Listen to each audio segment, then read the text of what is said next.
All right, in 2.3, we're going to look at our final method of solving systems, which is elimination. Okay, so when might we use elimination versus substitution? When you see um, two coefficients that are the same number but opposite signs, so here I see a 2 and a -2, that's going to be a sign to use elimination because we can add those two equations together and eliminate that variable. So let's look at if I practice or if I practice this, like I said, if I take a 2x minus a 2x, that gives me 0x, so I don't have to write that. Then I get 3y plus 5y, that's 8y, equals 8. Now I'm left with just the one variable, and I can solve for y. So I get y equals 1. Okay, and now I can take that value and plug it into either of my equations. I'm going to just take this top one. So I'm going to get 2x plus 3 times 1 equals 7. And I have to solve for y, or sorry, for x now. So I get x equals 2, and again, this is an ordered pair, so my solution would be 2, 1.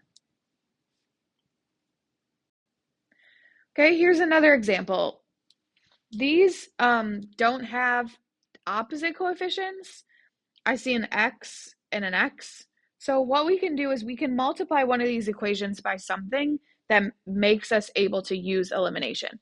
So I'm going to take this bottom one and just multiply by -1. And then I'm going to rewrite what I have. So I have x plus 2y equals -1. That top equation didn't change. And then if I'm multiplying everything by -1 in this bottom equation, it stays equivalent. So I haven't actually changed the equation, I'm just making it fit. So I get -x, let me try that again, -x plus y equals -8.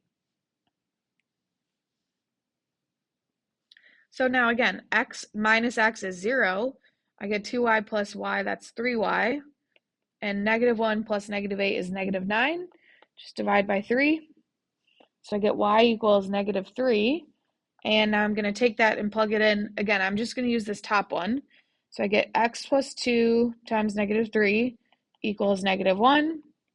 So x minus 6 equals -1. Add the 6 to both sides. So I get x equals 5.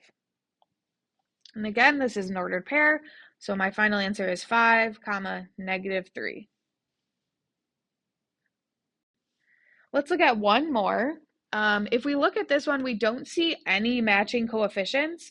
So in the first one, we had a 2 and a -2x. In the second one, we had an x and an x, which we could just make into a -x. But these, we don't even see the numbers matching. Okay, be careful because we can't look at the 3's there and say, oh, let's manipulate those, because one's an x and one's a y. So that's a common mistake that we see. So make sure we don't do that. Okay, so instead, we're going to just multiply both equations by some value to get them so where we can use elimination. So I'm going to take my x's. So I have a 3x and a 2x. If I multiply those together, I get 6. So I'm going to figure out how to make both of these 6x, one positive and one negative. So I'm going to take this top equation and multiply it by 2. That gives me 6x plus 8y equals 20. And then I'm going to take this bottom equation and multiply everything by -3. And that gives me a -6x minus 9y equals -21. And now, as you can see, I have my matching or my opposite coefficients. So I can use elimination to solve for this. So 8y minus 9y is just -1y. 20 minus 21 is -1. So that means y equals 1. Take that, let's plug it in. We're going to plug it into our original equations before we multiplied. So I'm going to get 3x plus 4 times 1 equals 10. I'm using this top equation, but it shouldn't matter which equation you plug it back into. So I get 3x plus 4 equals 10. I'm solving for x. and x equals 2. So my final answer is 2 comma 1. And we can always double check that that makes it work. So if I were to plug in 2 for x and 1 for y, just like we did in 2.1, we could verify that that is a solution to our system. Okay, and so that is elimination.